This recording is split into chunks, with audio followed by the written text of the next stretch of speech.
ऐसे ही कन्हैया घंटी के पास पहुंचे, घंटी फिर हाथ जोड़ के खड़ी हो गई।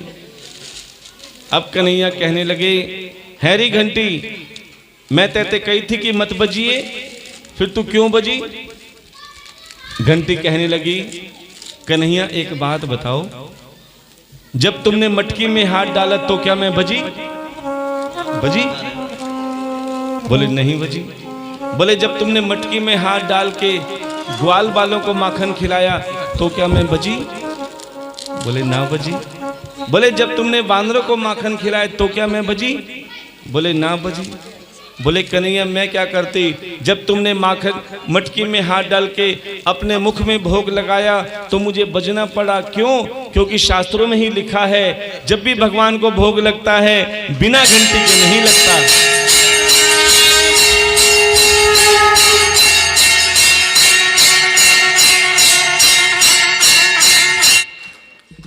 मुझे बजना पड़ा क्योंकि अगर मैं नहीं बजती तो तुम्हारे बनाए हुए शास्त्र झूठे हो जाते। अब गोपी कहती, अरे मैं तुझे बजाऊंगी। गोपी ने एक छोटे से कन्हैया के कान पकड़े, फिर हाथ पकड़ा, खींचते हुए लेके जा रही है। उस समय देखो गोपियां इतना इतना घूंघट करती थी और उसकी सुध बुध में खो बैठी, बस खींचते हुए लेके जा रही है कन्हैया को। ये नहीं देख रही उसके हाथ गोडे में कैसे दर्द हो रहा होगा, छिल रहे होंगे। लेकिन जैसे ही गोपी यशोदा मैया के सामने पहुंची तो क्या देखा, कन्हैया पहले से ही यशोदा मैया की बगल में खड़े थे। बोले जब ये कन्हैया यहां पर है तो जिसे मैं घसीटती हुई खींच के ला रही हूं ये कौन है? जैसे अपना घूंघट उठाया तो क्या देखा, उसका खुद का मर्द था। बोले नासपीटे तू कैसे आ गया?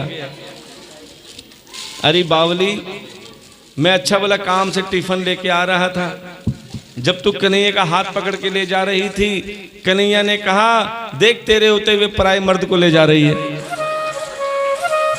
फट दे के हाथ छुड़ा के, और कन्हैया तो भाग ली और मुझे फंसा गई। कन्हैया की ऐसी ऐसी लीलाएं हैं, ध्यान देना कि एक बार गोपियां पनघट पे पनिया भरन के लिए जा रही थी। अब कन्हैया रास्ता रोक के खड़े हो गए, कहां जाती हो?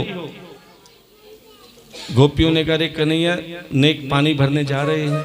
बोले ऐसे नहीं जाओगी। बोले तो कैसे जाएंगी? बोले पहले टैक्स दो,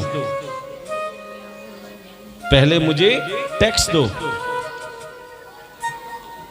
देखो कल हमने आपसे कहा कि कल बहुत बड़ा दिन है, कि कल हमारे ठाकुर जी का विवाह मां अंबा रुक्मणी के साथ होगा और कल सभी ने पार्लर में सज के आना है।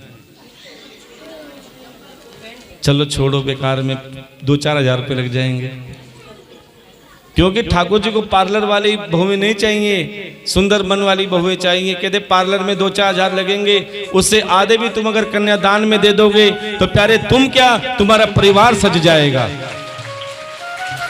तो कल सभी ने बड़े भाव से अपनी नेक कमाई से कन्यादान करना है। और जैसा कि हमने बताया, शिखर भागवत चैनल पर आपके द्वारा दी गई हर सेवा किसी परिवार की बेटी के कन्यादान में काम आती है। देखो हम कभी कभी नहीं कहते कि गरीब परिवार है या गरीब बेटी है, हम कभी नहीं कहते गरीब बेटी। क्यों? जिसके साथ हमारा ठाकुर होता है प्यारे, वो कभी परिवार गरीब नहीं होता। लेकिन कब? जब तुम्हारा सहयोग मिलता है। क्योंकि ऐसे कई परिवार हैं जिसकी बिटिया तो जवान हो गई लेकिन उसकी शादी के लिए उनके माता पिता के पास धन की व्यवस्था नहीं है, अभी भी बहुत हैं। और जिसकी बिटिया जवान हो जाती है, शादी नहीं हो पाती, उस बेटी पर दुनिया उंगली जल्दी उठा लेती है। अब एक परिवार जिसकी बेटी जवान तो हो गई लेकिन धन की व्यवस्था नहीं थी, अब माता पिता ने अपनी इज्जत के मारे दिल पे पत्थर रखकर एक निर्णय लिया